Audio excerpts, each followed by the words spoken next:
Demonstrate Metasploit framework running on ARM. I compiled this from the ground up, so I want to use this showcase to show using the MacBook Air and that we're running on ARM64 and Metasploit is running effectively. I'm actually using the Hack the Box Oopsie box from Starting Point to demonstrate payload delivery as well as execution of a Meterpreter session with Metasploit to show this is running successfully end-to-end on ARM64. So to get started, just to show our architecture on this machine, we are on ARM64, and to show the Ruby version that was compiled, we can see here that we are on Ruby 3.2.8, and we are on ARM64 Darwin 24 for Apple Silicon.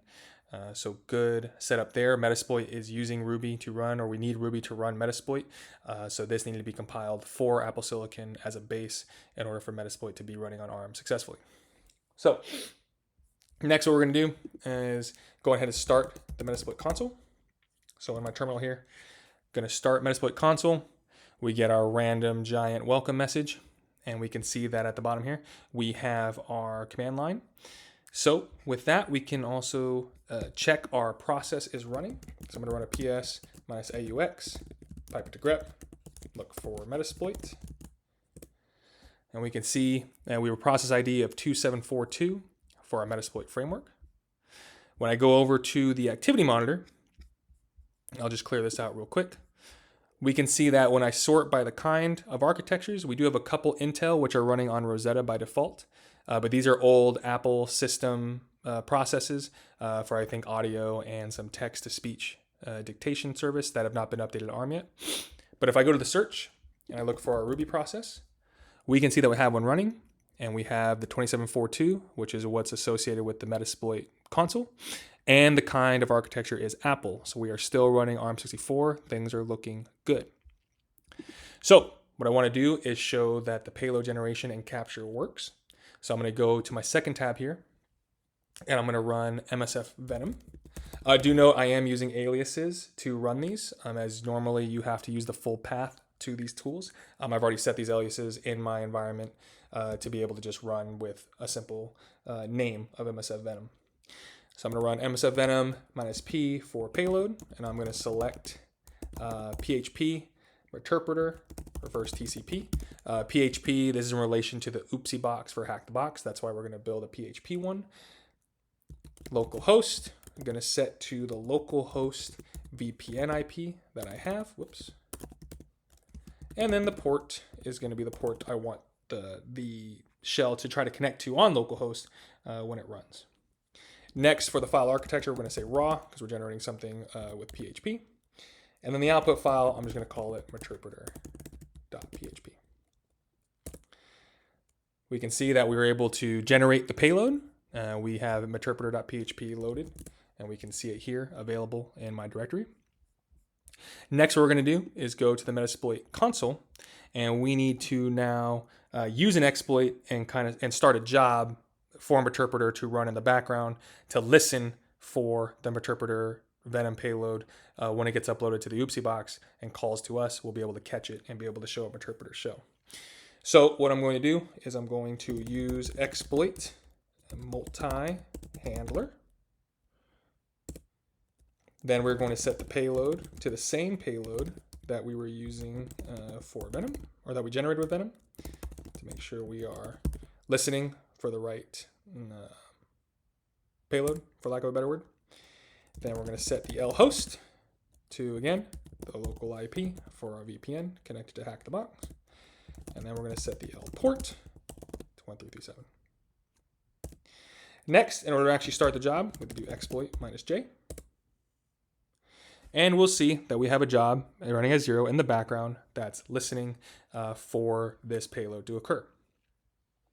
So what we're going to do now is we need to actually deliver this payload to the box and hope that Metasploit catches it.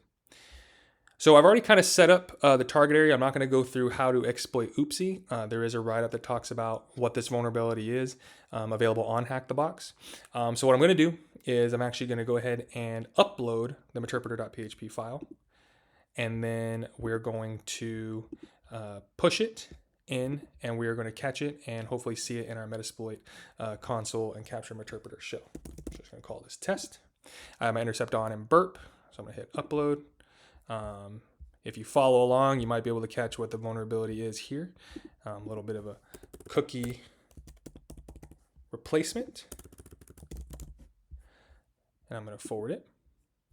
And now that it's been uploaded, I need to be able to access this. So what I'm going to do is I'm going to attempt to access this on uploads interpreter.php. I'm going to turn intercept off, so that way I don't have to worry about catching this anymore. See it spinning. Go to the side here. We can see now we have interpreter session 1 open, which means the payload that we uploaded caught to us. So now what we can do is we can list our sessions, and we can see we have a session available running as www.data at the Oopsie box. So in order to access this, we run sessions -i and the ID number 1. And we can see we have interpreter available. We can see where we're at. We can see our print work directory is var www html uploads, and we can navigate this box, this file system, go into Robert, and just as an example, show that we can cat its flag. There's more to be done here, obviously, to exploit this box, but for the purpose of this demonstration, just wanted to show that running on ARM64 have been able to get Metasploit compiled, running, and working on Apple Silicon to be able to run the console. Start a payload job. We can use MSF Venom to generate a payload and be able to deliver that payload and get a working interpreter session. This is still in the early stages, and so I'm still going to be testing some more boxes and seeing what can be done and seeing if we run into any issues with this build.